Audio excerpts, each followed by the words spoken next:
O portal Uma Só Voz e Rede Sem Fronteiras apresentam uma série de entrevistas com autores que participaram da Feira do Livro de Frankfurt. Nossas convidadas são Marina Zarvos e Sônia Bittencourt, duas escritoras brasileiras que construíram carreiras notáveis no universo das letras e que, curiosamente, encontraram na parceria criativa um terreno fértil para suas histórias. Marina Zarvos, psicóloga clínica e terapeuta floral de Bach, bacharel em letras, transformou sua experiência profunda com o ser humano em narrativas sensíveis.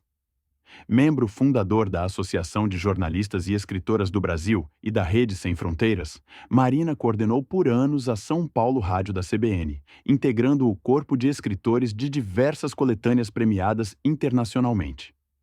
Sua obra As Duas Pontas da Vida, escrita em coautoria com Sônia Bittencourt, recebeu o prêmio da União Brasileira de Escritores RJ em 2023-2024. Sônia Bittencourt, escritora e revisora editorial, também membro oficial da Rede Sem Fronteiras em Portugal e da Associação de Jornalistas e Escritoras do Brasil, tem em seu currículo parcerias marcantes com jornalistas renomados e uma coleção impressionante de prêmios literários. Suas conquistas incluem menções especiais em concursos na Itália, primeiros lugares em antologias nacionais e reconhecimentos em diversas coletâneas internacionais. Juntas, essas duas mulheres de São Paulo tecem histórias que atravessam fronteiras, conquistam prêmios e, sobretudo, tocam corações. Agora pegue um café e se delicie com essa entrevista. Então, sejam muito bem-vindas ao nosso programa Uma Só Voz. Obrigada, Sabrina. Muito obrigada, Sabrina. Eu sou Marina Zarvos e estou muito feliz, muito honrada em participar desse momento tão especial, desse programa que reúne tantas vozes numa só voz. Muito obrigada, viu?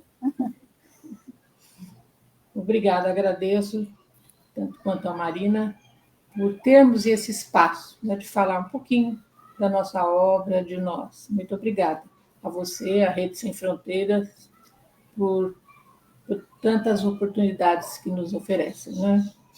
Obrigada. Maravilha, eu que agradeço a vocês, agradeço essa parceria com a Rede Sem Fronteira, porque juntos somos mais fortes. E, mais uma vez, estamos aqui com essa parceria para, desta vez, divulgar os autores da Feira do Livro de Frankfurt, a feira mais importante, a feira literária mais famosa do mundo, e que esteve agora com essas duas incríveis autoras apresentando sua obra.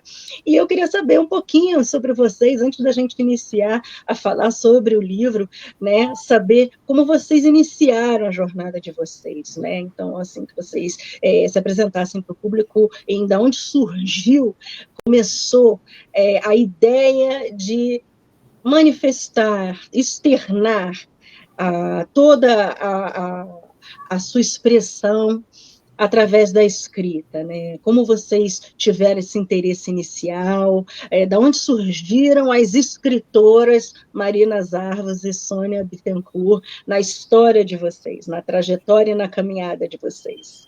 Olha, Sabrina, você traz uma palavra que para mim é muito cara, caminhada. E eu vou começar lá de trás, né? Da minha primeira aula, da minha alfabetização.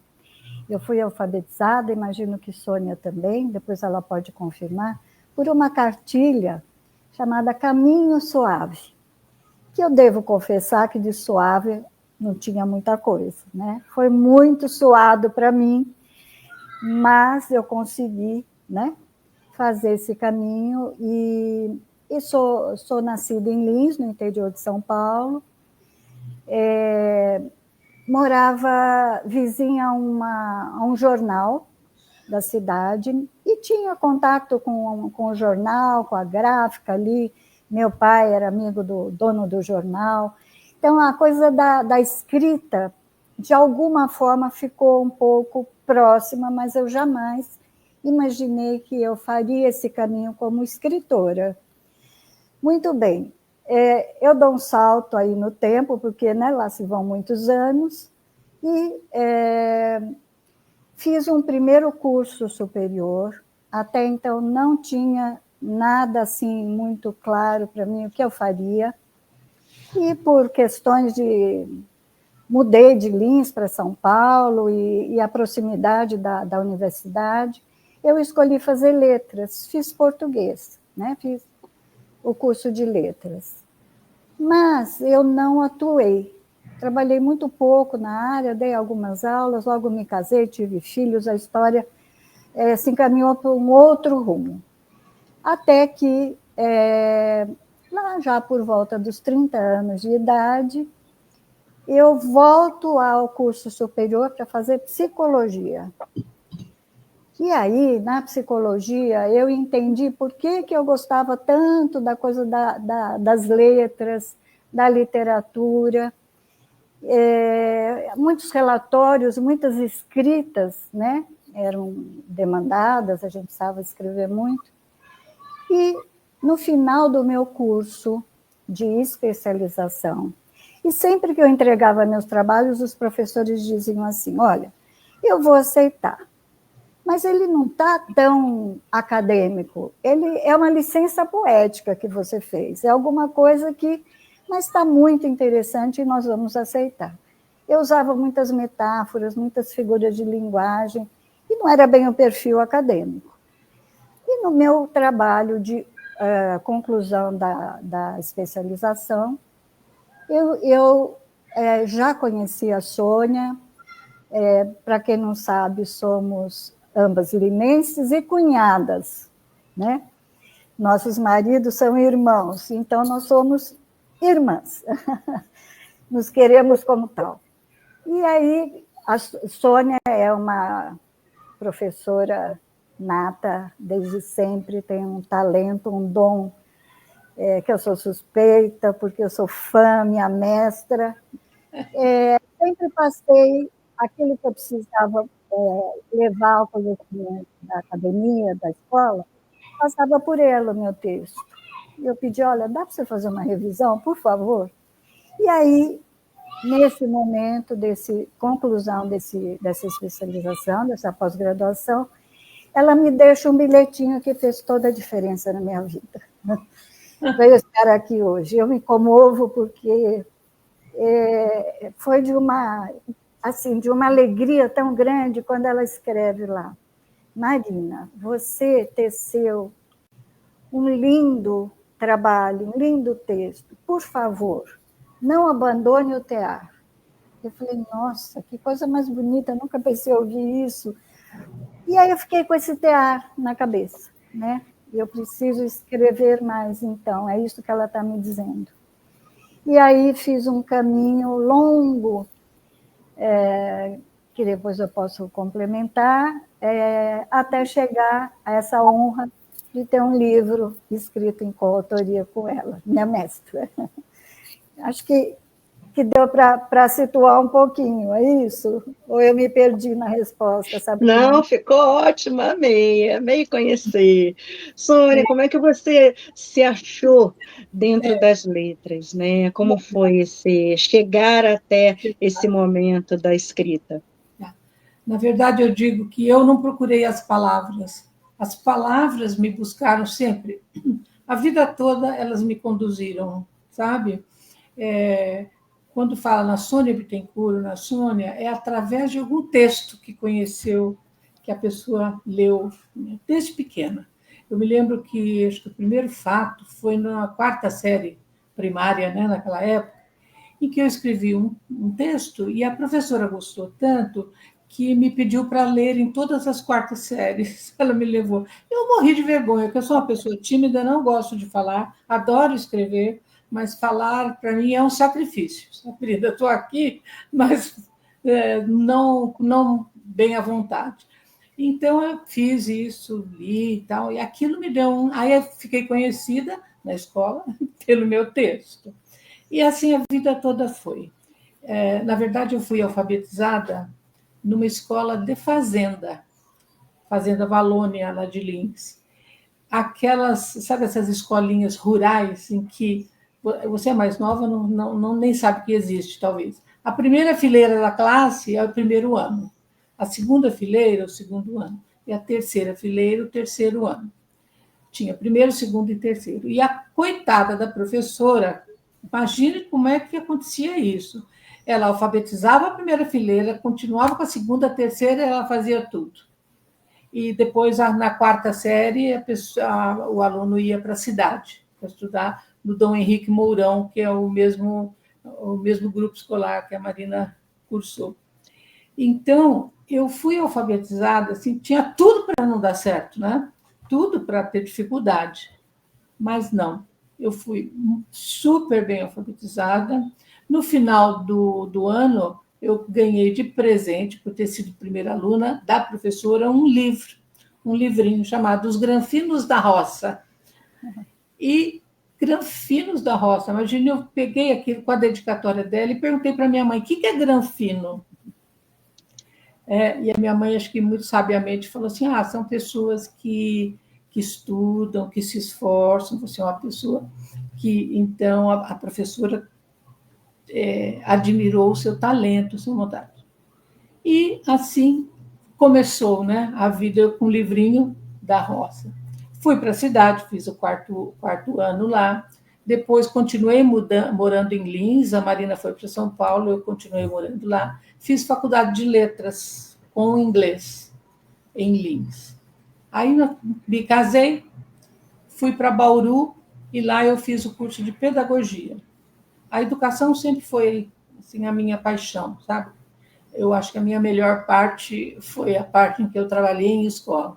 Trabalhei 45 anos com a língua portuguesa, né? E gosto muito, muito, e tenho orgulho assim de dizer que várias alunas minhas do ensino médio e até do curso de magistério atestam que foram ser jornalistas por causa de mim.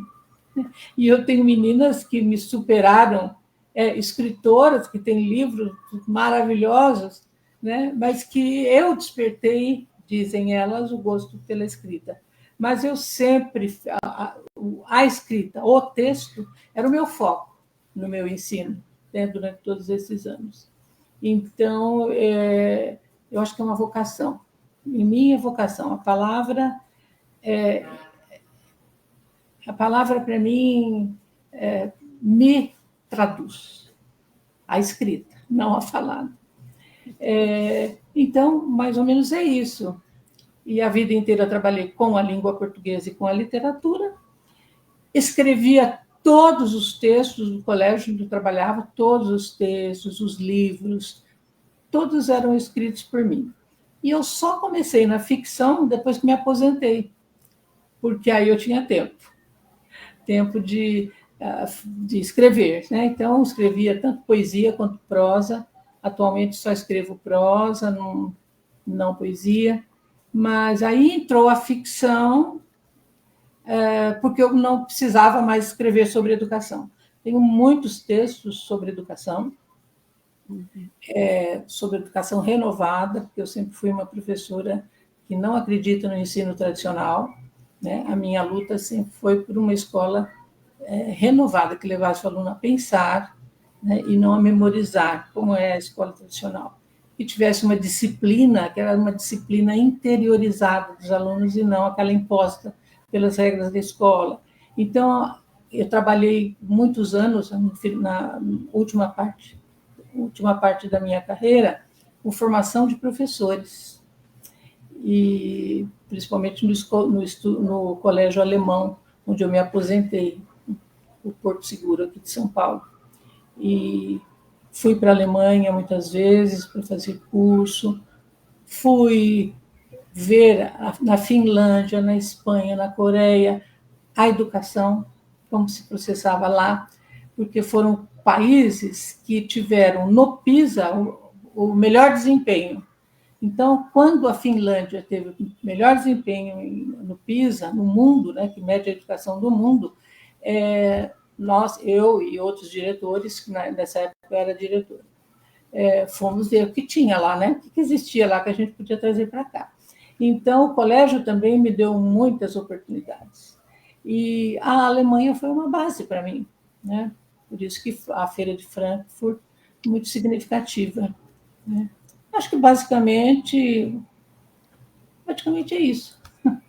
Olha, para quem não gosta da palavra falada e se derrama na palavra escrita, você foi buscar uma carreira que depende da oratória, né? O magistério, ele te coloca nessa posição de orientadora, mas como, de fato, aquela pessoa que orienta através também dessa voz que se faz ouvida e que é voz para aqueles que não têm voz, e vejo que isso também significou muito para que você se derramasse das letras para a literatura, né? Mas acho que a gente precisa de uma entrevista só para falar sobre essa educação renovada. Eu acho que vale o assunto para a gente destrinchar aqui só sobre isso, porque, de fato, é extremamente importante falar sobre, inclusive, como a cultura, né, influencia na educação e como a gente pode mudar, né, os rumos todos de uma sociedade através da educação, né, e como é importante a gente fazer com que as pessoas pensem, raciocinem, cheguem à sua própria ideia, né? Você acha que através desse momento de instigar, de estimular, né, um pensamento próprio, essa formação do pensamento, as pessoas elas conseguem, portanto, uma manifestação de vontade com maior liberdade, né? O que significa essa liberdade dentro da manifestação, de escrita, de expressão? A escola é fundamental, não é? Para a formação do indivíduo. E uma criança, você percebe a diferença entre uma criança formada no ensino tradicional, com aquela disciplina rígida, com muito conteúdo e muitos bons resultados em vestibular, com certeza, porque os vestibulares nossos ainda são absolutamente conteudistas, né, com uma ou outra exceção, de uma criança que foi educada numa escola, por exemplo, da pedagogia Waldorf. O neto da Marina, o Nicolas, estuda numa escola Waldorf, lá em Valinhos, né? Eu fui conhecer a Waldorf lá na Alemanha e sou encantada com aquela filosofia, aquela pedagogia Waldorf, né? Que é do pensar, é do escrever, é do ser ele mesmo. Então, com certeza, há uma diferença fundamental. Sônia, posso só interferir um pouquinho, se vocês me permitem? Claro. Além da possibilidade do respeito enorme pelo brincar. E aí eu falo como psicóloga com especialização em atendimento infantil. Como é importante a criança brincar até uma certa idade. E a Waldorf, no caso, e não só ela, mas tantas outras, com orientação mais construtivista, enfim, promovem esse brincar, né? Fomentam, incentivam. Então, eu vejo realmente a diferença a ponto do meu neto, já com 6 anos, nem sabia ainda escrever, mas brincando na imaginação, elaborou um livrinho através de desenhos, né? E Sônia e eu transformamos em um livro que ele distribuiu para as crianças na escola para elas pintarem, enfim. Mas a criatividade da criança é uma coisa espetacular, porque ela brinca, né? E enquanto que no ensino tradicional a preocupação está com a alfabetização em primeiro lugar. Se a criança já escreve, se já conhece os números, e isso aí dá uma neurose, né? Por isso que os pais têm que ter uma cabeça muito boa para pôr numa escola Waldorf, por exemplo. Não adianta ter uma mentalidade tradicional e, né, querer pôr, porque aí vai comparar o filho. Quer dizer, não podemos comparar o Nicolas, né, na idade dele, com um que esteja no Dante Alighieri ou mesmo no Porto Seguro, porque, aparentemente, eles estão num plano acima, que já sabem escrever, já sabem... Mas muita coisa ficou para trás. E aí, Sônia, vou interromper de novo, mas é uma coisa que era recorrente na minha clínica. começa a acontecer uma discrepância entre o intelectual e o emocional. E aí, quer dizer, as crianças ficam muito perdidas, porque elas estão com o intelectual, né, o racional, mas o emocional está defasado.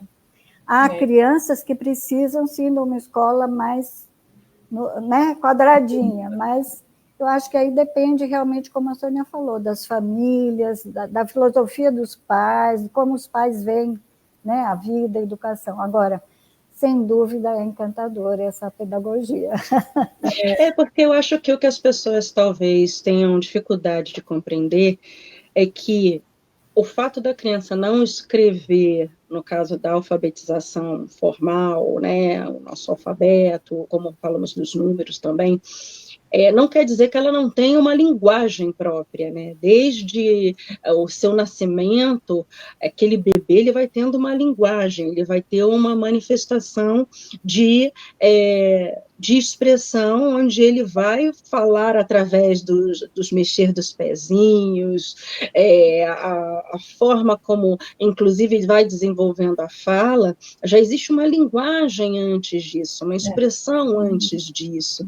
E às vezes as pessoas ficam, mas espera aí, a criança ainda não falou uma palavra, mas ela está falando através de tantas outras formas, né, no seu comportamento. Mas espera aí, ele não consegue escrever o seu nome, mas ele consegue expressar de tantas outras formas, numa linguagem própria, e às vezes a gente se perde em deixar de ver as cores, as formas como a criança percebe o mundo, né? Como ele se coloca ali, se derrama através do papel numa arte, ou como ele vai construindo nos seus blocos, ou como ele vai arrumando, né, o mundo ao seu redor através daquele quarto onde ele vai colocando ali o seu dialogar com um brinquedo. Então, essa atenção eu acho que é muito sublimada, muito suprimida. As pessoas elas não enxergam o adulto, muitas vezes, que a criança ela tem uma linguagem própria desde o seu início. E como é importante ver que essa folha em branco, que ela né? Ou seja, tudo que a gente vai trazendo para elas vão acumulando, vão absorvendo, como é importante a gente nutri-las do afeto maior para que elas tenham a confiança, a estabilidade, e se sintam, de fato, né, protegidas para uma construção de uma autoestima, e aí sim elas possam se sentir e sejam cada vez mais capazes, inclusive quando do momento de uma escrita, de conhecer, né, uma educação nesse sentido mais formal, né, mais quadradinho, como a gente está falando. E acho que as pessoas têm essa dificuldade ainda de compreender isso, de fazer com que a criança, permitir a criança se sujar. O respeito, né? Exato, a criança tem um universo próprio, né? E como é que Marina, através da psicologia, como é que você enxerga essa situação de diálogo entre esse universo infantil e os pais, a família, vocês que criaram, inclusive, um livro como família e valorizam isso, como é que você vê a importância desse diálogo, das crianças poderem ter essa liberdade também, se fazerem ouvidas, mesmo que de outras formas, e aí a importância nessa psique, né, nesse momento de construção de personalidade, né? Então, olha, é complicado, é difícil. Quando a gente trabalha com criança, é uma complexidade enorme, porque nós temos os pais, temos a criança, temos a escola, é um tripé, né? E a gente tem que estar integrando, porque o que acontece é que as pessoas ficam muito... os pais delegam a escola muitas das vezes reclama dos pais que não põem limite ou que não estão próximos, e eles têm a vida deles, a complexidade, a luta pela sobrevivência, mas o terapeuta está vendo o sofrimento da criança, que precisa de atenção, que precisa de limite, né? E eu sempre digo que mais até do que estar brincar com o filho, que seria o ideal, né? As crianças não têm mais isso, é muito raro. A presença dos pais, eu cada vez mais eu concluo que o mais importante ainda é pôr limite, né? É poder dizer sim e não com segurança, porque a criança entende que esse não é igual alguém me cuida, alguém me ama, porque quando ela fica à mercê dela mesma, aí é muito difícil para ela. Ela precisa das paredes, que são os limites, né? As regras depois são negociadas, conversadas, mas o limite é muito importante. Então, assim, eu vejo os pais muito culpados, né? Querendo estar com esses filhos, não sabendo, não tendo esse repertório, inclusive, para brincar, né? Porque também não tiveram. E agora, ainda para complicar, o agravante das telas, enfim, né? Que esse é outro motivo de outra conversa. Então, quem tem filho agora... É complicado, né? Quer dizer, quando a gente percebe uma criança e respeita como o tempo dela, o momento dela, esse olhar mais individualizado e considerador e respeitoso, nossa, é uma bênção, né? Quando uma criança tem isso. É o ideal, né? Mas entre o ideal e o real tem uma distância enorme, tem uma frustração enorme, muita culpa dos pais, as escolas, né, procurando caminhos, e eu penso que tem ainda muito pela frente para que a gente possa aproximar mais essas gerações, fazer com que os pais também se percebam com a possibilidade de brincar e não só trabalhar, né? E aí, mas e uma coisa importante, Marina, nisso aí, né, que você colocou, é a coerência entre o que faz a família e a escola. Sabe? Porque eu ainda acho menos prejudicial para a criança se os pais forem linha dura e colocarem num colégio linha dura funcional, isso é menos prejudicial do que se não houver a mesma linguagem da escola com a família, porque aí a criança fica absolutamente perdida, né? Então, por exemplo, tem uma sobrinha que queria pôr na Waldorf, aqui de São Paulo, e ela morava lá perto. Ela veio se aconselhar comigo e eu aconselhei a não pôr, porque ela é de uma educação espanhola, assim, não tem voz, eu que mando. Ia pôr a criança em conflito. Graças a Deus ela me ouviu. Porque, no fim, a criança se vira, né? Com mais sofrimento. Sim, ela vai se adaptar. Adapta. Vai ter um tipo de... Agora, o que a gente vê muito são pais exigindo caderno cheio, exigindo muito conteúdo, né? E, então, tem que pôr numa escola que dê essa resposta. Senão vai ficar um conflito entre escola e família, e quem vai sofrer é a criança, né? O aluno. Então... Sônia, como educadora, como é que você vê isso? Hoje, por exemplo, os pais... Claro, a gente já vive uma vida atribulada, eu acho que hoje a sociedade vem se cobrando muito, todo mundo tem que produzir o tempo todo mundo tem que estar ocupado, todo mundo tem que estar com a agenda cheia, e o estresse, ele não é mais uma preocupação só como uma questão de saúde mental, ele parece que é uma necessidade, o burnout passou a ser uma preocupação, o estresse é natural hoje em dia. Como é que você vê dentro, né, da educação hoje essa questão de que muitos pais eles precisam dos filhos super ocupados, então eles têm que estar o dia inteiro na escola, ou então eles têm que estar em vários cursos, ou eles têm que estar em várias atividades, ou eles têm que estar...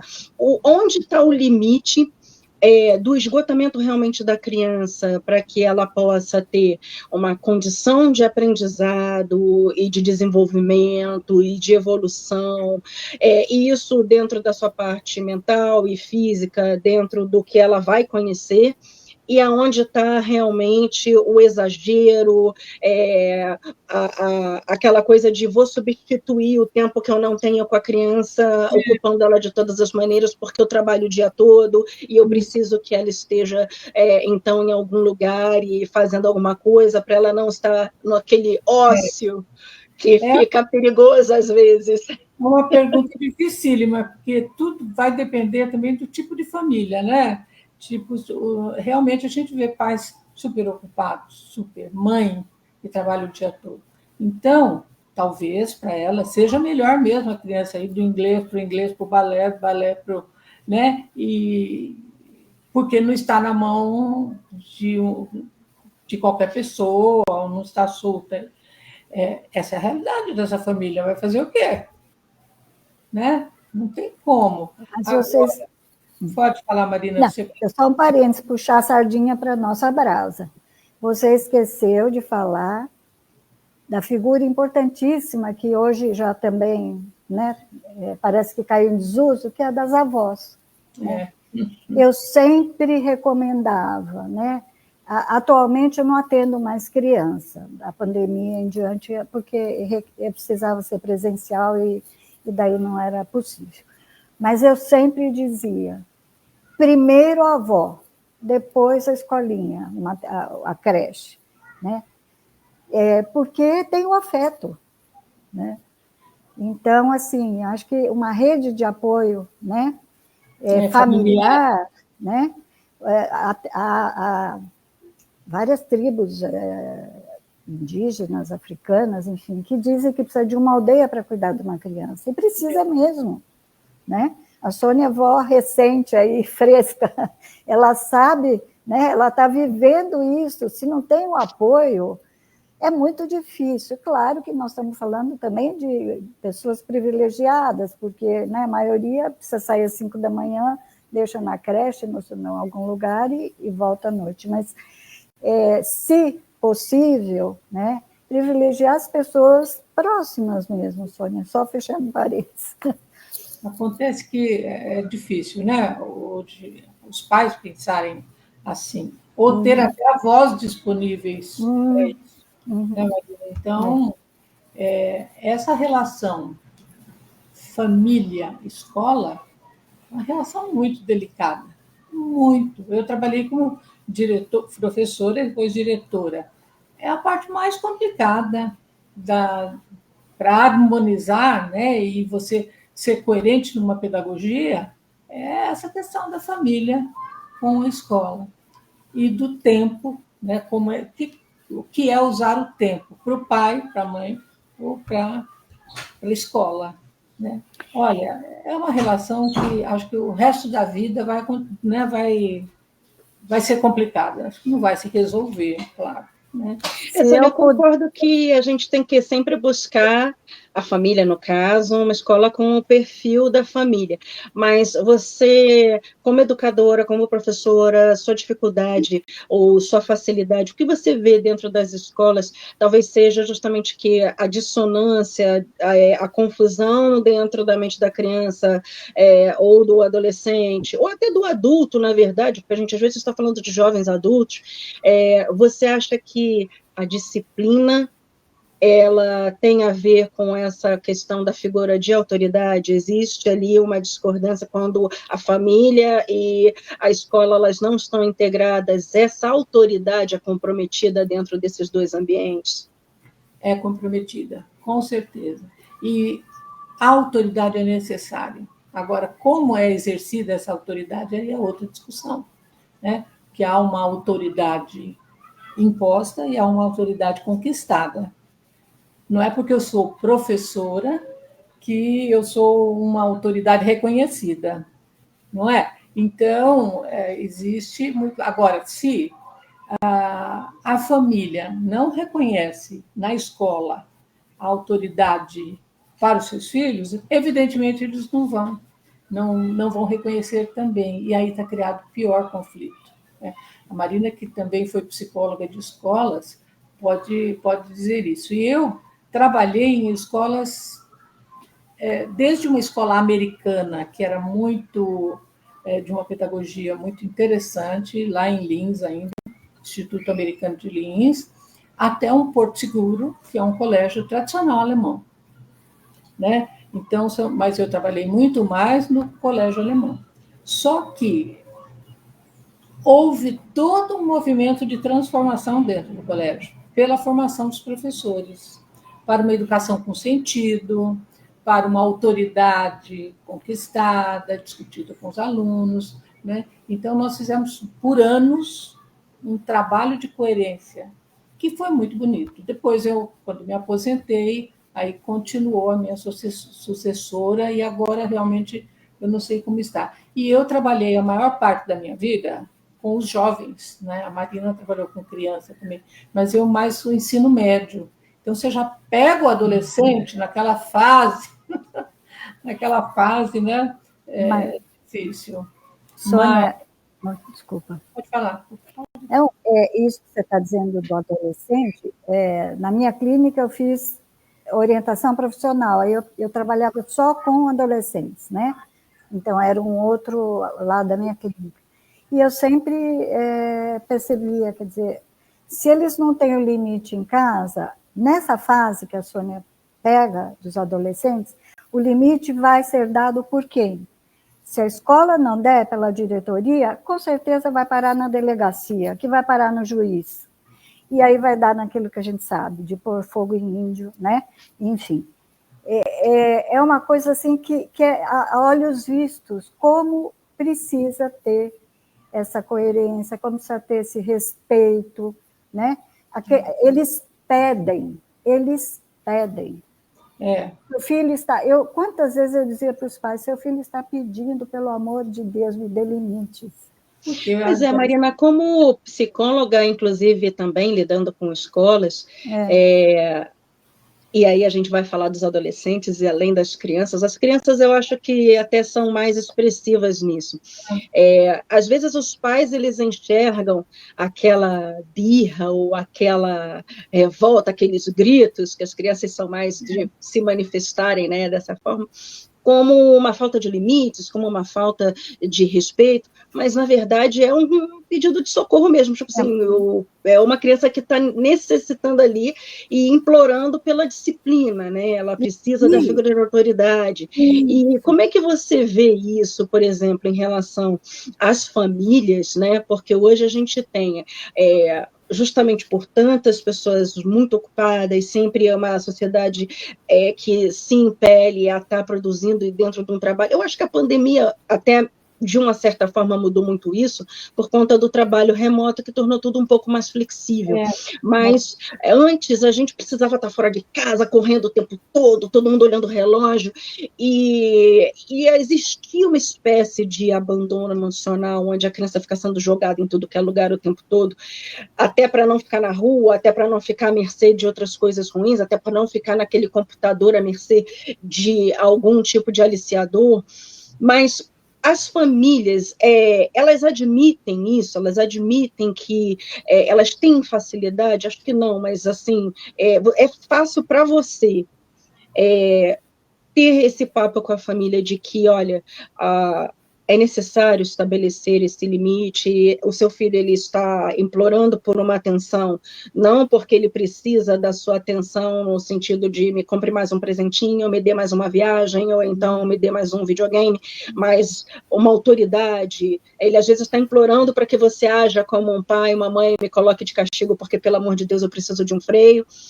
É fácil hoje, os pais culpados, eles estão tão necessitados de agradar a criança e por isso eles estão sempre se levantando contra a escola quando eles deveriam apoiá-las quando existe uma necessidade de uma adequação, ou quando eles estão se colocando reféns desses menores, porque eles estão se submetendo a esses pequenos ditadores que acontecem desde os seus pequenos 2 anos ali, que eles querem ter a palavra final, e no final das contas eles não entendem o não, e fica um pouquinho difícil. Como é que funciona esse diálogo da psicologia, principalmente quando associa a educação para que os pais entendam realmente que é melhor eles cuidarem da criança do que dividirem, no caso, não dividirem, jogarem responsabilidade para a escola naquilo que ela não tem, porque senão o Estado vai assumir esse papel e o Estado nunca é o melhor mediador para esse papel. Eu falo isso porque eu trabalhei muito pouco, quer dizer, eu trabalhei mais do que eu gostaria, isso que eu quero dizer, com direito de família, e eu tenho menores que hoje já são homens e mulheres adultas, mas eu conheci dentro do ventre, conheci pequenos, e o Estado nunca é o melhor para tratar a criança, porque ele vai tratar como Salomão. Ele vai matar a criança, vai dividir ao meio, e se tiver alguém que impeça isso, vai conseguir salvar a criança, mas ela é sempre a que mais perde, mesmo que a lei entenda que ela deva ser a melhor beneficiada. Até onde os pais entendem que eles precisam afastar os seus filhos de consequências maiores? Então, Sabrina, é muito delicado o trabalho com o casal, com os pais, independente. Quando eles estão casados, vêm os dois, né? Senão, às vezes são reuniões individuais, mas é uma prática, quer dizer, mensalmente, a cada 2 meses, você chama, você conversa, é um trabalho longo. Por quê? Porque muitas vezes o pai está todinho, a mãe, os pais estão defendidos, você tem que desarmar esses pais, né? Porque eles sentem como um ataque, como uma crítica, e não é, nós estamos juntos querendo o melhor para o seu filho, né? Então, assim, tem que ter um vínculo muito bom para depois você começar a explicar para o pai que a birra que a criança está fazendo é porque ela não sabe verbalizar o que ela está sentindo. Então, nessa hora, o que nós vamos fazer? Nós vamos abraçar a criança e dar colo, porque ela precisa de contenção física, muitas vezes. Não adianta falar, porque ela está fora, ela perdeu a possibilidade pequena, né, de compreensão. É uma criança. Mas o que acontece? Os pais também perdem a paciência e perdem o controle. Então, assim, é um trabalho de educação mesmo, né? De muita conversa para que eles possam se conscientizar e desarmar.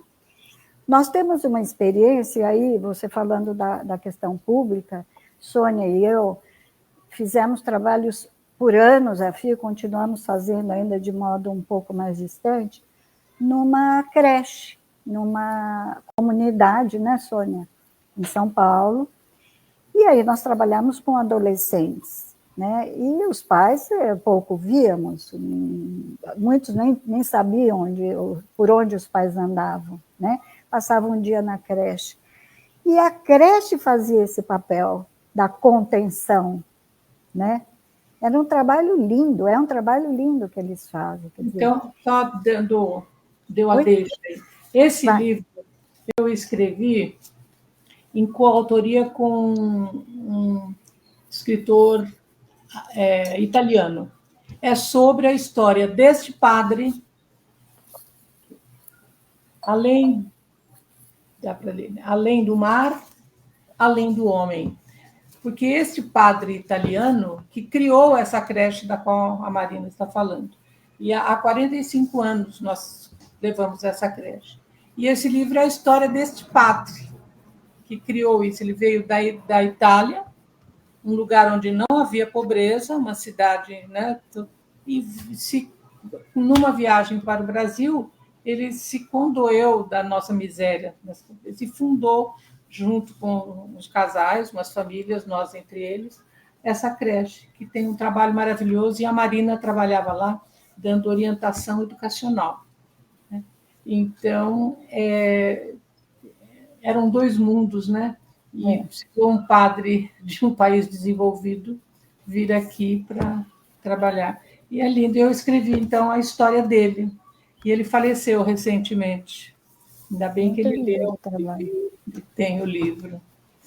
Sônia, eu me lembrei da creche a propósito disso, quer dizer, a contenção afetiva. O amor também, viu? Né, Marina? O amor, eles são cuidados com amor e com valores. Valores. Então, isso é super importante, né?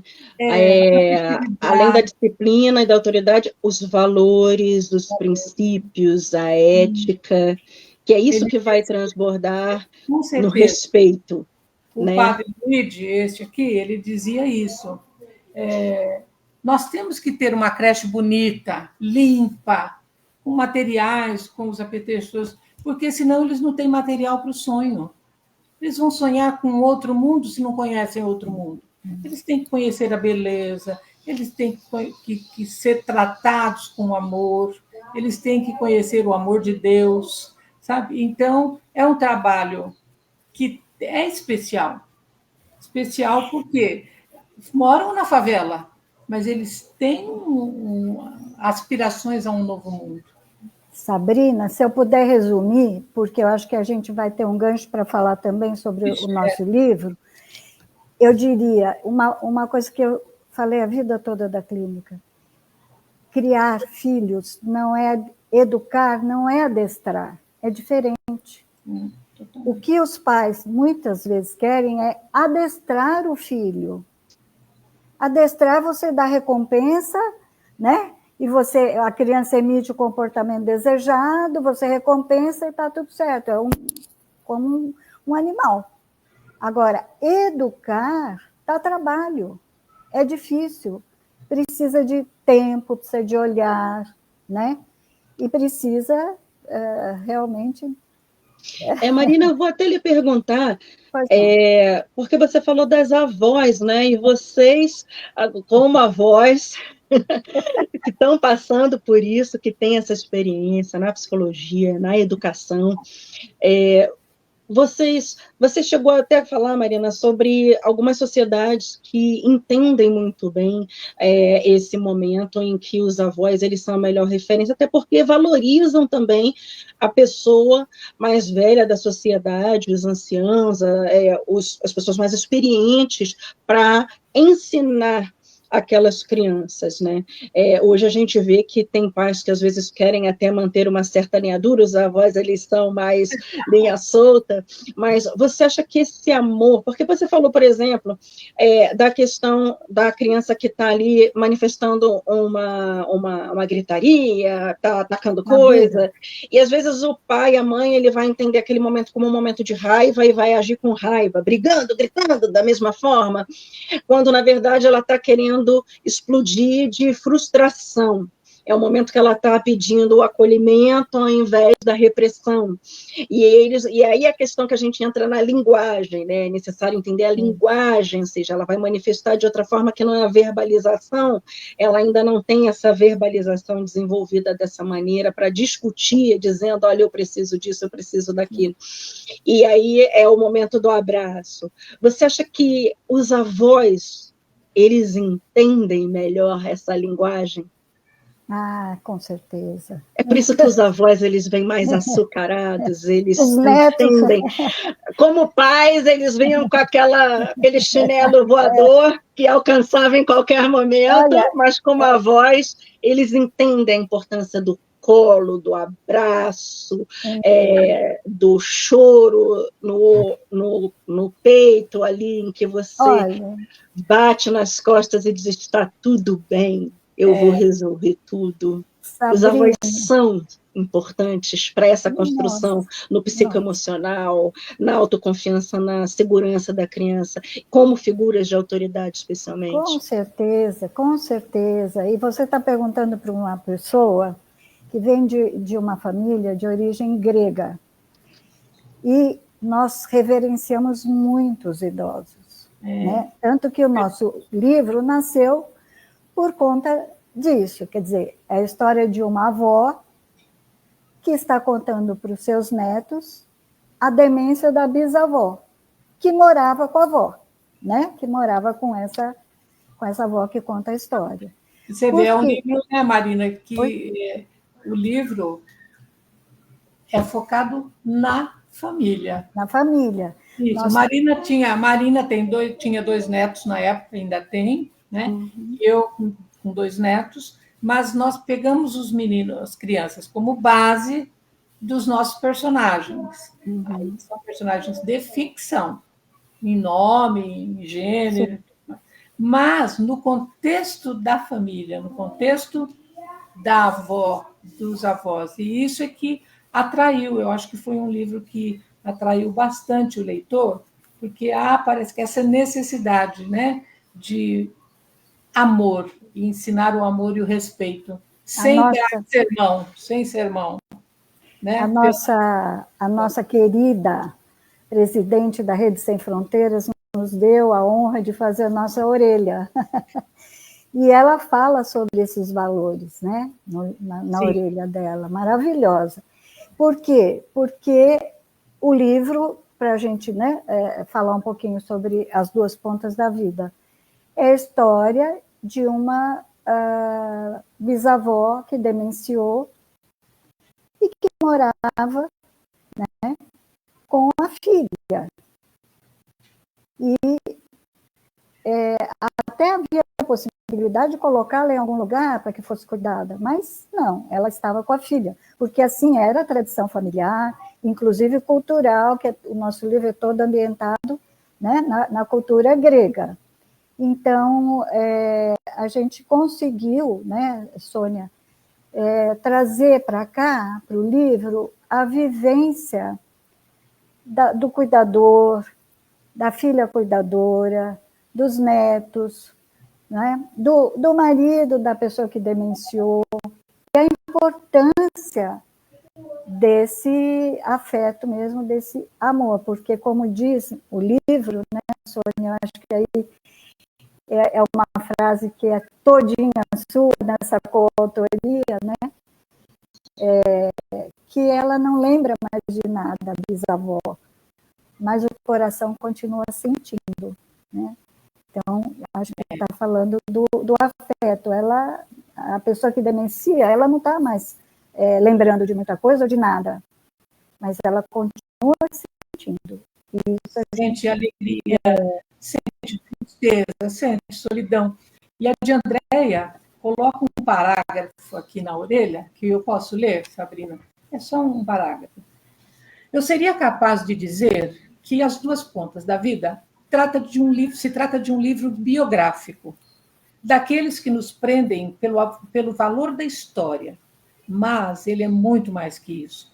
Com a qualidade e suavidade com que é apresentado, ele captura a importância da essência do que a humanidade vem perdendo.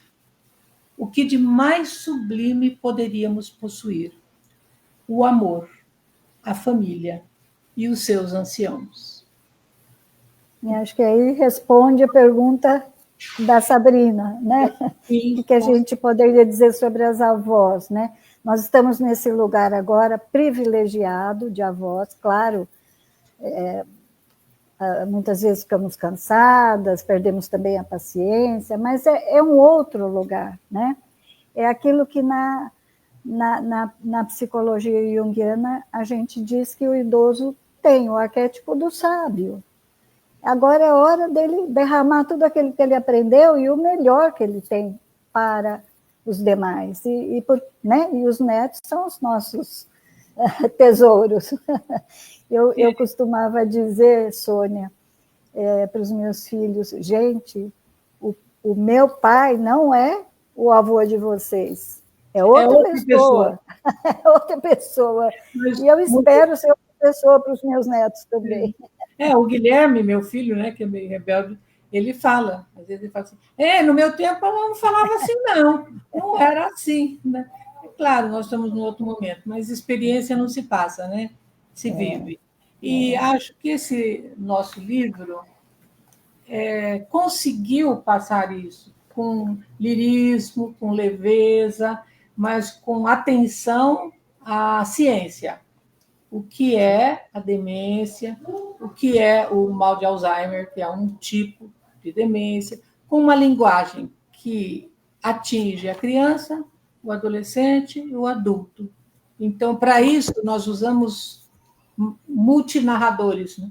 Vários narradores. Uma narradora é a neta mais velha, outro narrador é uma pessoa de fora que vem, então, com a linguagem mais científica, e a vovó Nina, que vai conduzindo toda essa conversa dos netinhos. E, com isso, a gente conseguiu um livro poético, na palavra, né, dos nossos leitores, lírico, mas que ensina, que traz. Com muita mitologia, com muita história, com muita gramática, com muita literatura, né? A gente... No sumário aqui a gente vê isso, né? Tem muito da Marina e muito de mim em algumas coisas bem concretas. Por exemplo, gramática na vida. Aspas abrem e fecham. Então a gente arruma os lugares de colocar a metáfora, o uso da língua, da pontuação, aí entro eu, né, com a minha paixão. E tem capítulos, por exemplo, que falam dos mitos, da mitologia, aí entra a Marina com os deuses, tal, que não é, né, a minha praia, mas é dela. E assim a gente foi cruzando os saberes e o livro ficou bem, bem variado, né, tratando de... Eu queria, Sônia, contar, porque eu não sei quanto tempo nós temos ainda. A gente começou falando um pouco sobre educação, escola, fomos para crianças, clínica, enfim. Como nasceu esse livro, né? Sim. Em 2008, minha mãe foi diagnosticada com uma demência, né? Conhecida, então, como Alzheimer, porque a sintomatologia das demências é a mesma e o tratamento é semelhante. E eu, muito angustiada na clínica, estava atendendo a várias crianças que estavam com seus avós demenciando. Então, eles chegavam na sessão e diziam: eu não sei por que meu avô troca os nomes, eu não sei por que minha avó está fazendo tudo isso, minha avó vai embora e não avisa ninguém, fica todo mundo procurando, enfim. Era exatamente o que eu estava vivendo com a minha mãe, né? Então, eu pensei, eu preciso escrever alguma coisa que dê conta de eu conversar com essas crianças, fazer um objeto intermediário aqui, um livrinho, alguma coisa para poder conversar com eles. E aí comecei a rascunhar e, claro, sempre a Sônia, minha revisora, até então, um privilégio enorme, ela foi acompanhando. Até que chegou um momento em que eu engavetei, minha mãe faleceu e a minha vida mudou, e eu deixei aquilo engavetado. Na pandemia, eu resgatei esse material, conversando com a Sônia, então concluímos, e o livro foi crescendo tanto, e realmente a competência da Sônia é incrível, né? Eu falei: Sônia, nós vamos trabalhar juntas, né? Vamos fazer juntas. Ela aceitou e eu fiquei muito feliz, porque daí eu pude trazer toda a parte da minha vivência, da minha emoção, que eu não daria conta sozinha de jeito nenhum, porque você revive tudo.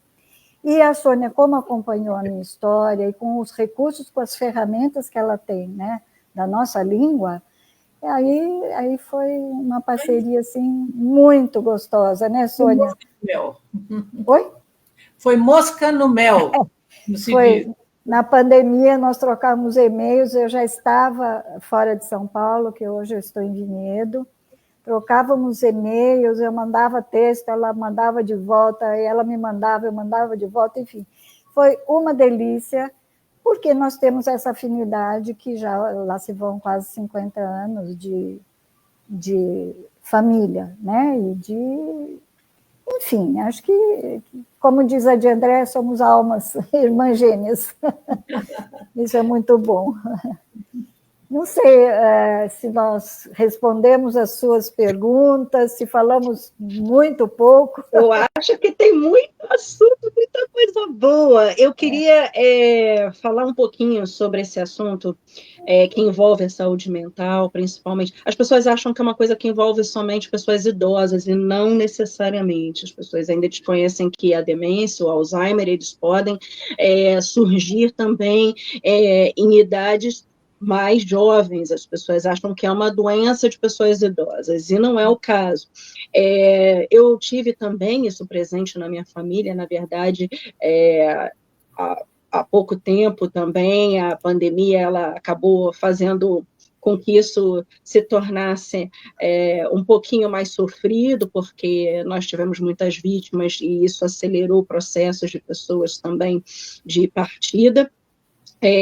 No Instituto Lutando pela Vida, do qual eu sou presidente, nós temos um projeto que a patrona é a Maria Mercedes Campos, que é justamente voltado para a saúde mental. Ele fala bastante de idosos e direitos dos idosos, mas trata muito sobre doenças como a depressão, a ansiedade, síndrome do pânico, Parkinson, o Alzheimer, a demência, enfim, várias doenças degenerativas também, e que, às vezes, as pessoas também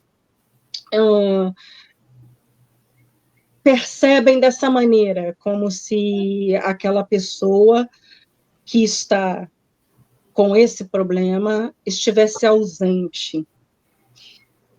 E, na verdade, por uma experiência própria, eu entendo que aquela pessoa, ela muda a forma de se comunicar, ela muda a sua linguagem, ela muda a forma como ela se vê nesse mundo, porque ela está, de fato, talvez em outro lugar, talvez aprisionada no tempo, por isso o efeito repetitivo, né? Está sempre repetindo algumas condutas, algumas falas, num passado, às vezes, muito distante, a perda do passado recente, mas ela está ali, alguns momentos de muita lucidez, e, às vezes, aquela lucidez, ela some. Eu queria que vocês falassem um pouquinho sobre as pessoas que estão em volta, como é lidar com uma pessoa que é paciente nessas condições, porque é sofrido também para quem está ao redor, para quem está ali todos os dias e os seus nomes são esquecidos, são trocados, a pessoa está ali desde o início, mas essa filha, né, do livro, muitas vezes aquela filha que está ali, que sempre morou com aquela mãe e que sempre esteve presente em todos os momentos, ela já não é reconhecida como uma pessoa, nem sequer da família. Quem é você? O que você está fazendo aqui? Sim. O que você está fazendo na minha casa? Eu quero voltar para casa, mas você está em casa. Eu quero meu pai. E os episódios, às vezes, de violência física, porque, às vezes, o paciente fica agressivo porque ele está confuso, e é uma coisa que, às vezes, aquela pessoa, no seu estado anterior à doença, não manifestava. Então, como é que para quem está ao redor saber, entender, compreender que aquilo que ela está vivendo é uma nova realidade, mas que aquela pessoa, ela está ali, ela não morreu, ela está ali. E como você pode viver o amor apesar disso, mas viver constantemente resgatando aquela pessoa que está ali através da vida que continua, como da criança que está ali naquele ambiente e que começa a renovar aquelas relações. Marina. Nossa, Sabrina, assim, acho que uma das palavras que você usou aí é paciente, mas aí eu vou me remeter a paciência e amor, né? São as duas palavras mais importantes, né? Você ter muito amor, né? Até você perceber o que está se passando, porque mesmo eu trabalhando na área, né? Eu tenho um irmão médico, no início nós não entendíamos o que estava acontecendo, porque eram falhas aqui, ali, acolá, sabe? Até que você percebe, que você leva para um diagnóstico, e aí faz outro diagnóstico, e aí nem todos da família aceitam, tem resistência, aí você vai buscar um outro médico, enfim. Dado que está pacificado, que a pessoa está demenciando, você vai vendo os estágios, né? E se você tem essa mínima paciência, se você tem amor, se você vai se informar minimamente, você pode montar também uma estrutura mínima, né? Seja um vizinho, seja um cuidador, alguém, ou eu, muitas vezes, parei o consultório para ficar com a minha mãe, porque era impossível, né? Mas o que me chamava muito a atenção? Ela já não sabia mais quem era quem, a ponto dela olhar para mim e dizer: você tem mãe? Eu estava me preparando há muito tempo para essa pergunta. Na hora que ela falou: você tem mãe? Eu fiz assim: eu já venho. Eu fui ao banheiro, chorei, voltei, falei: tenho. A senhora sabe que a minha mãe é grega também, como a senhora? Ah, que ótimo! E aí começamos a conversar como se eu fosse uma estranha.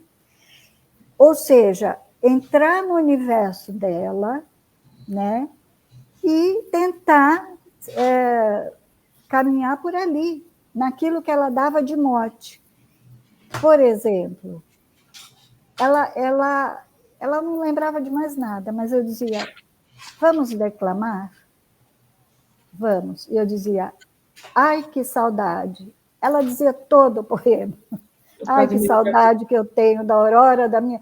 E eu tinha minha mãe de volta naquele momento, porque era a minha mãe lembrando, né? Enfim, eu acho que, nem sei porque me comove muito, e não sei se eu te respondi, mas é você, assim como quando eu falei em relação à criança pequena, ao bebê. É um bebê. Você tem que entrar e tentar sentir, né? E tentar ver o que funciona, o que não funciona. Tem estratégias, né, que a gente vai aprendendo. Vai aprendendo. Vai aprendendo. Fui me preparar, fui na Associação Brasileira de Alzheimer, fiz um curso, depois preparei as pessoas que estavam comigo, as cuidadoras que, né, se revezavam no final, para que elas tivessem a paciência, né? Para que elas tivessem um respeito por aquela pessoa, porque senão você vai bater, você vai brigar, você vai dopar, né? Porque aí você dá o remédio. É uma violência, né? E né? aquela pessoa ela só está respondendo a um estado com uma linguagem diferente. A gente é difícil essa adequação, a gente também essa adaptação. A gente tem que se adaptar a uma outra realidade de uma pessoa que a gente conhecia, que a gente faça conhecer novamente, né? Para saber como lidar. Aliás, hoje, né? Você está falando isso hoje, faz 12 anos que minha mãe faleceu. Né? Hoje? Hoje é. Nossa. E é tão interessante porque essa capa é exatamente isso. Né? No momento em que ela faleceu, nós estávamos as duas de mão dadas. Olha só, né? Eu acho que é isso, é você estar perto, estar junto, né? E deixar transbordar o amor. E a gente encontra dificuldade na família, Sabrina, você se passou por isso, deve saber ou conseguir localizar em algum momento. Nem todos sentem e pensam e funcionam da mesma forma, então você tem que administrar também as diferenças dentro da família, né? E tentar... E sempre tem um que é o cuidador, não adianta. São 4 filhos, 5, enfim, quantos forem. Um vai assumir o papel de cuidador, e é importante que ele seja respeitado, né, naquilo que ele está, inclusive, orientando aos demais, porque se ele assumiu, se coube a ele, né, é importante que as pessoas também ouçam e respeitem e funcionem. É como o que nós estamos falando da escola, tem que alinhar. Não adianta cada um fazer uma coisa, todo mundo querendo ajudar, todo mundo querendo fazer um caminho e você não vai a lugar nenhum. Então tem que ter muita união familiar. É isso que eu queria dizer. Não sei, Sônia, se você... É isso, Marina. É difícil. E eu acho que isso transborda do nosso livro, né, na linguagem, na conversa das crianças, na sabedoria daquelas crianças as perguntas que eles fazem, né? E procuramos fazer, não aqueles diálogos chatos, mas, sabe, cada netinho com uma personalidade, um muito curioso, outro engraçado, e a menina mais responsável, a maior. Então, com essa técnica aí de diálogos, de personagens, a gente foi passando o que a gente queria, né? E, basicamente, a necessidade do amor e do respeito pelo idoso e por essa fase difícil da família. E esse livro, mais do que um livro, vocês percebem que, assim como aqueles que partem, assim como todos nós hemos de partir, esse livro, mais do que sendo um livro, ele de fato é um legado, uma herança, e algo que fica como conhecimento, como parte de vocês, para a família de vocês e para outras famílias como ensinamento? Não sei responder, Marina. Eu penso que sim, quer dizer, para nós tem uma importância, né, para mim, e sei que para a Sônia é gigantesca, mas eu penso que ele pode ser, ele está sendo muito lido por muitas pessoas e a gente tem tido retornos incríveis. Muito bom. Nós tivemos o cuidado, o nosso prefaciador é o Dr. Taki Cordaz, que é da área de saúde mental, um psiquiatra reconhecido não só no Brasil, como fora, uma referência, para que ele nos desse também a segurança de que as informações que nós estávamos passando eram corretas, mas de uma forma, numa linguagem muito simples, né, Sônia? Uhum. Para que todos compreendessem o que é o processo demencial, o que é o Alzheimer, né? E ele não ficou um livro pesado, e eu acho que eu, assim, ousaria dizer que ele é um livro que pode ajudar muitas pessoas, né, que estão vivendo, ou aquelas que já passaram por essa experiência vão ter um contato e vão ver que, né, estávamos todos no mesmo barco, que as pessoas não trocam muito. E é muito, isso é uma última observação que eu gostaria de fazer. Nestes momentos, quando você tem alguém demenciando na sua família, é muito importante um grupo, estar com alguém, pessoas que estejam vivendo. Não tem fórmula, mas tem o encontro e o poder se colocar, né? O poder chorar junto, o poder ouvir a experiência do outro, aprender e tentar usar a mesma estratégia, adaptar, enfim, porque é um grande desafio. É um grande desafio. É isso. Vocês gostariam de ler mais algum trechinho do livro para deixar a gente com esse pedacinho de tesouro a mais? Eu tenho um pedacinho aqui. Agora, se vocês me derem um minuto, eu preciso trocar os óculos. Eu tinha separado um trechinho da introdução, porque nós começamos assim, como a gente vai conversar com os netos, né? Nós começamos com Era uma Vez, né? A nossa história começa com Era uma Vez. Então, leva o leitor àquela questão dos contos de fadas, enfim, de histórias infantis, né? E aí a gente diz assim: as crianças aprenderão a seu tempo que a vida não é um conto de fadas, mas um conto de fatos. Na infância, encantar-se com as fadas é uma maneira de elaborar os fatos do cotidiano e, pouco a pouco, aprender a enfrentar os obstáculos para que não virem monstros que assombram. E por aí vai, né? A gente vai contando para a criança quais são os fatos, né? Para que elas conheçam a realidade, mas de um jeito muito suave. E na parte científica também tem um trechinho aqui.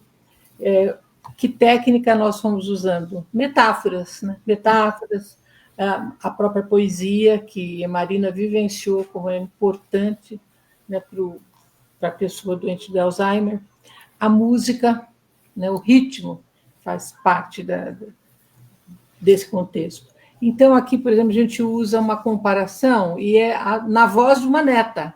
A neta diz que quando acabou a luz na casa dela, outro dia, vovó, acabou a luz de repente lá em casa.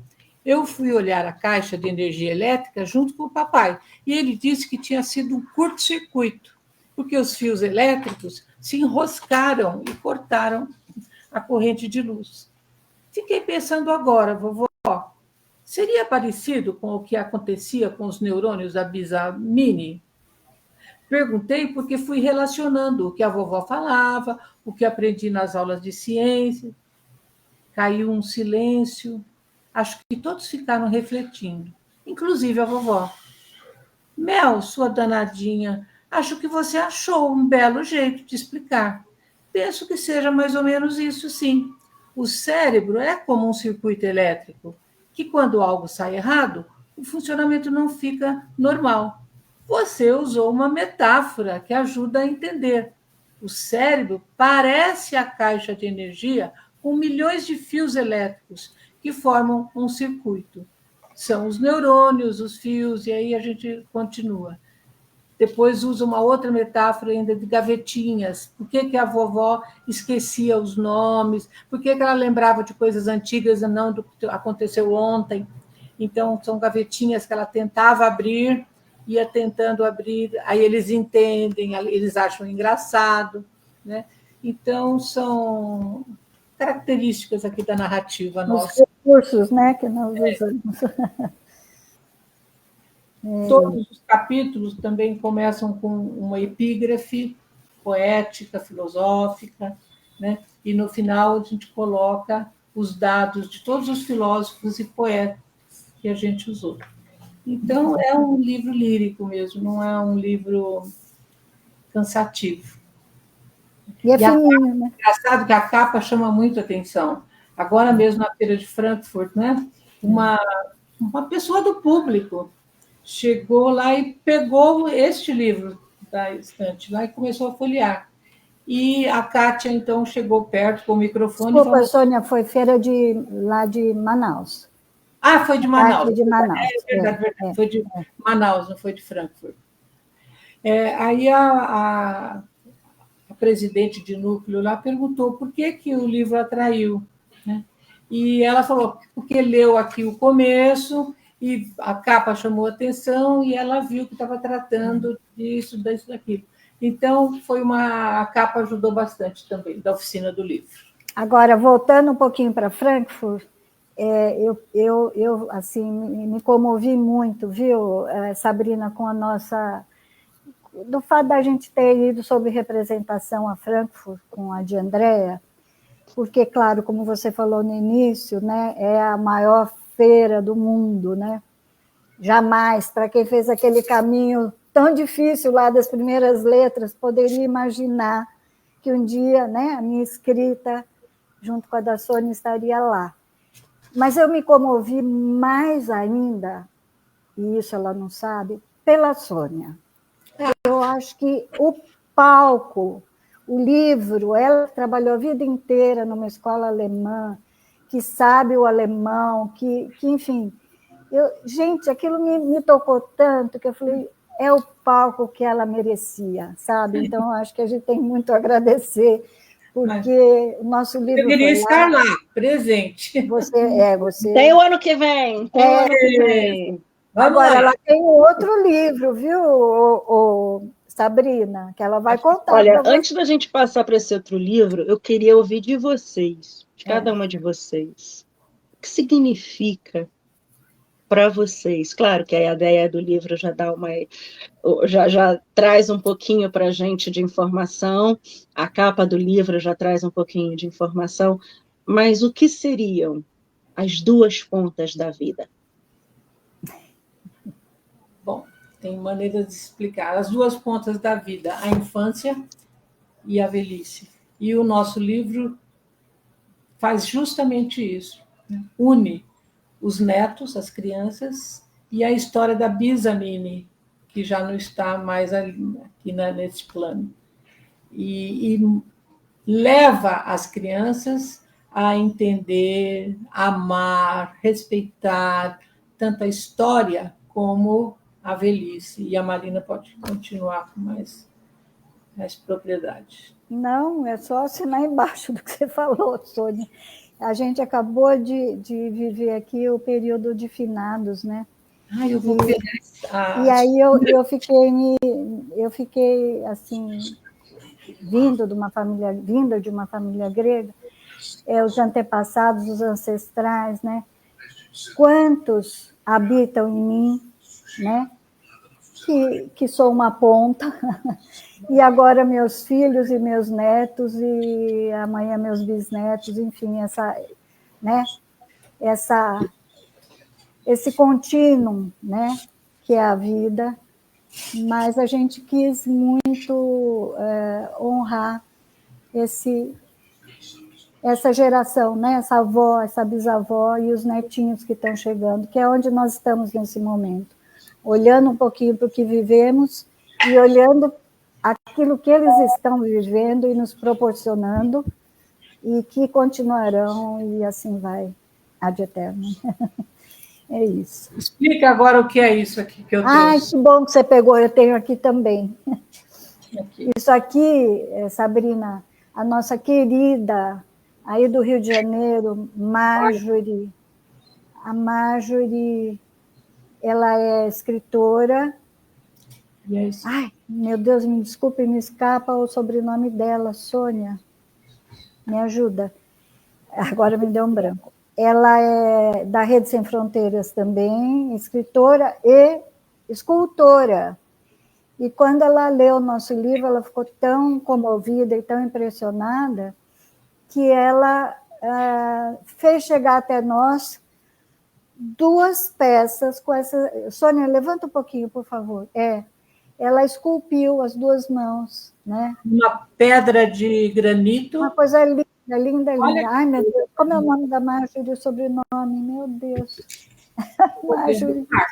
Ai, é um nome diferente. É um nome sírio, né? Qualquer coisa Não, assim. não. Estou procurando aqui. Bom, nós vamos lembrar já. Mas, enfim, você vê, Sabrina, né, como toca o coração das pessoas, como toca a arte, né? Porque aí ela foi fazer a escultura e a gente recebe, assim, feedbacks, retornos impressionantes, né? Dos mais variados lugares. Aqui no meu condomínio eu tenho caixinha de biblioteca num determinado lugar, coloquei lá outro dia o livro, imediatamente alguém retirou, já leu, já mandou retorno. Então, assim, a gente está distribuindo e pega quem talvez precise, né? Não é por acaso. E esse aqui foi um presente maravilhoso, que está na minha sala e na sala da Marina. Está aqui também, eu não levantei para pegar. Mas a união das artes, né? É. Essa arte visual e a nossa arte literária. Lindo, lindo. É lindo. Parabéns. Deixa eu ver se eu consigo achar o nome dela aqui, porque... E como é que foi para vocês participar dessa feira a convite da Rede Sem Fronteiras?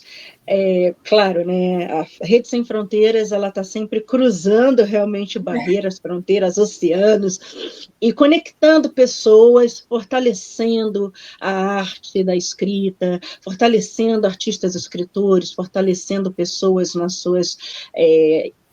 seus livros, nas suas obras. E como é que foi para vocês participarem dessa feira especificamente do livro de Frankfurt, que além de ser a feira literária mais importante do mundo, ela é uma feira diferente, ela coloca vocês conectados diretamente com o mercado editorial, com pessoas que estão dispostas a fazer negócios, né, além, claro, né, de conectar vocês também com outros autores e com os leitores, principalmente o público, né, que é o alvo também da leitura dessas grandes obras. Como é que foi para vocês, mesmo sobre representação a convite da Rede Sem Fronteiras, estar ali nessa grande festa, ainda mais no pavilhão de Portugal, Rede Sem Fronteiras sempre comemorando a lusofonia, sempre celebrando o nosso idioma português tão rico, de frente ali para o estande do Brasil. O que significa para vocês, né, estar ali esse ano de 2025? Fale, Marina. Não, pode você. Eu já falei que para mim foi uma emoção enorme. Assim, a parte, vamos dizer, comercial, se é que eu posso dizer isso, a questão da divulgação, né? Como eu falei, seja aqui numa caixinha de livro, indo até a Feira de Frankfurt, é um caminho, né, impensável, e é uma oportunidade de mostrar a nossa escrita, né, para pessoas do mundo todo. A gente sabe o quanto a de Andréa Portugal faz o seu trabalho com profissionalismo, dedicação, carinho, como se cada autora fosse filha única dela. Eu fico assim, espantada. Eu me sinto única sempre, e os relatos das pessoas vão na mesma direção, né? É um dom, é um talento, é um carisma, é uma usina de energia. Então, assim, eu acho que foi, se eu posso dizer, apoteótico, né? Foi uma apoteose para nós. Um privilégio. Um privilégio. Eu só conhecemos vários. Eu procurei acompanhar o máximo possível através dos flashes, das postagens. Conhecemos colegas, vibramos com colegas que conseguiram chegar até lá, outras que já têm contato com pessoas interessadas, né, no livro. Então, eu acho que, assim, se a Feira de Lisboa, eu costumo dizer, já foi um divisor de águas na nossa vida, acho que eu posso falar pela Sônia, essa, então, eu não sei. Foi apoteose, a única palavra que me vem. Eu acho que a de Andréa tem esse dom, né? De, como a Marina falou, ela é de uma atenção que eu nunca vi igual. E de dar oportunidades para a gente, né? Desde que nós lançamos esse livro na Feira de Lisboa, na 92ª, e eu também lancei A Vida em Contos e Cantos, mudou, tudo muda, porque é uma outra dimensão, né, que tem a Rede Sem Fronteiras. E a Feira de Frankfurt foi apoteótica mesmo. E falei que na próxima eu vou estar lá, se Deus quiser. E é interessante que a gente acompanha também o pós-feira um pouco, ou os bastidores, né? Então, aquilo que eu estava dizendo, que além do profissionalismo, que é inegável, e a gente sabe que é voz corrente, né? Quem conhece o trabalho da rede, quem se aproxima da rede sabe, então a gente está só reiterando aquilo que todos sabem, mas é bom sempre deixar gravado. Além disso, aquela coisa do acolhimento, né? A ponto de Andréa abrir a casa dela lá, em Frankfurt, e receber tanta gente, né, para um happy hour, enfim. Sempre cabe mais um, sempre cabe alguém, e é sempre muito acolhido. Eu acho que é a imagem da rede, né, que ela fez lá. A de Andréa, acho que deu essa marca, né, para a Rede Sem Fronteiras. Um episódio, por exemplo, agora recente, que me deixou sem palavras. Ela, no meio da Feira de Frankfurt, como vinha uma escritora aqui para São Paulo, ela comprou um presente para minha netinha que tinha nascido e mandou o presente pela escritora. É inacreditável isso. Ela, no meio de todo aquele trabalho, a feira e outros eventos acontecendo ao mesmo tempo, ela ter essa delicadeza de mandar uma coisa para minha netinha que nasceu. É emocionante. Ela dá lições de vida para a gente, né, Marina? Muito lindo. Acho que o que dá mais prazer de participar é justamente sentir esse acolhimento também, ser abraçado e saber que os nossos filhotinhos, que são os livros que estão lá, são muito bem tratados, porque realmente existe uma comunhão, de fato, né? Essa união que faz a força, porque, de fato, a equipe, né, a de Andréa e a equipe são pessoas que realmente acolhem, abraçam e cuidam muito bem desse tesouro que nós entregamos, que são os livros, com muito respeito e sempre com muito carinho com os escritores. Isso dá muito prazer, né, de participar. Sônia, você também participou com uma outra obra, além da da coautoria com Marina, né? Isso. A Vida em Contos e Cantos é um livro que tem 24 contos. Eu escrevi em coautoria com o jornalista esportista do Brasil, Vital Batalha. Então, o que ele tem de original, esse livro, é que cada conto tem uma música tema do cancioneiro brasileiro, da MPB. Então, você lê o texto e, se quiser, ouve a música numa playlist que está aqui. Então, ficou bastante interessante. Ele tem poesia, ele é um livro assim de literatura adulta, né? Tem até um certo erotismo, e é uma batalha entre a visão machista e a feminista. Eu não sou uma feminista, mas sou feminina, né? Defendo a mulher. E ele teve uma educação machista. Então, é interessante também ver o duelo das duas vozes. Ora uma, ora outra, que vence. Temas variados e com a possibilidade de ouvir a música na playlist do Spotify. Foi um livro que lá na Feira de Lisboa chamou atenção também, né, Marina? É linda a capa e o conteúdo é espetacular. Já de cara tem aquele... acho que o título é Only You, é isso? O primeiro conto é Only You. O primeiro conto, e aí você já tem a música, né, de quem conhece a música, né, para quem não conhece, vale a pena, e já volta toda a memória auditiva, afetiva, visual, dos bailes, das danças, é uma coisa, assim, realmente, eu imagino, né? Aqui tem um trabalho de linguagem muito bonito, né?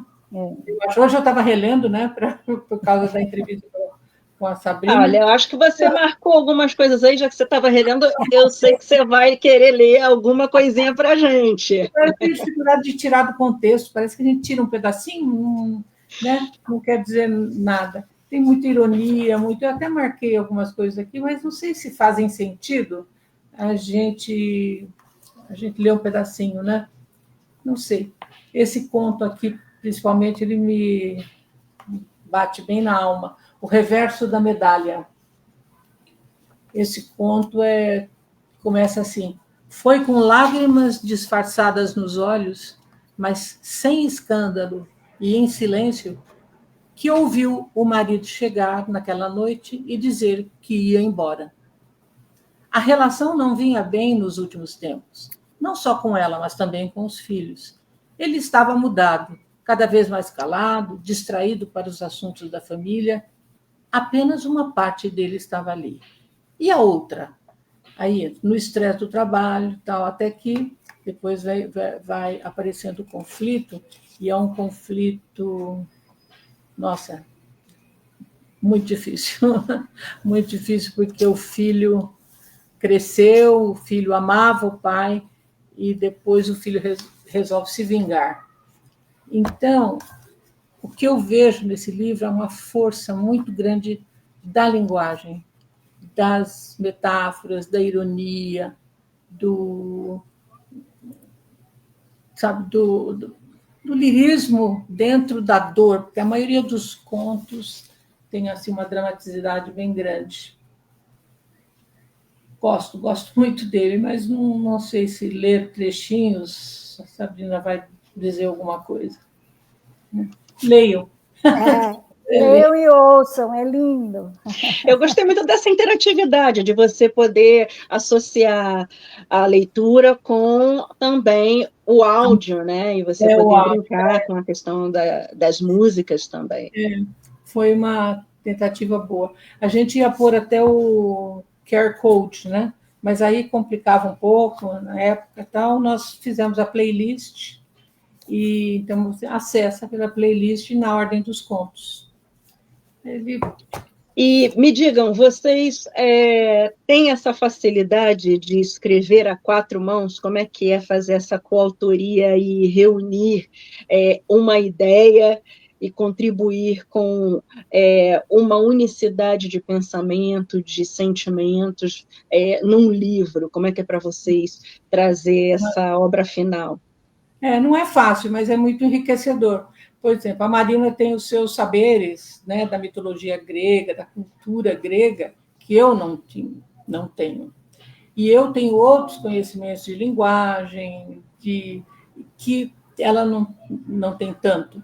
Então, casar isso é uma beleza. Por exemplo, tem um capítulo aqui no nosso livro só sobre metáfora, porque um dos netos pergunta, então eu, né, já mandei para a Marina, ela falou, isso aqui eu não entendo, isso aqui não está muito claro, entendeu? E esse diálogo nos bastidores é que faz depois ficar redondo.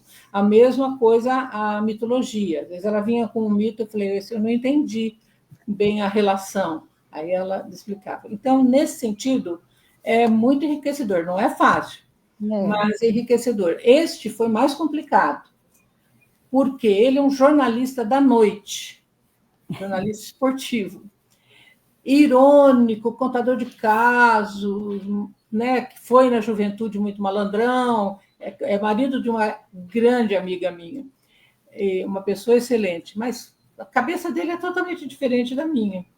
Então, ele às vezes dava o tema, sugeria aquele tema, ele queria contar um caso lá que aconteceu lá não sei que país, tá? E eu fazia. Aí ele dizia, não, mas não era isso. Você colocou uma loira, não era isso. Tá? Eu falei, bom. E a gente ia se acertando. Então, demora mais tempo, mas enriquece muito. Sabrina. Vocês são duas boas contadoras de história. Sabrina, eu aprendi assim a cada texto, a cada parágrafo, porque eu mandava, ela fazia as correções, né, a revisão, e punha o porquê, era uma aula. Eu tive aula o tempo todo, né?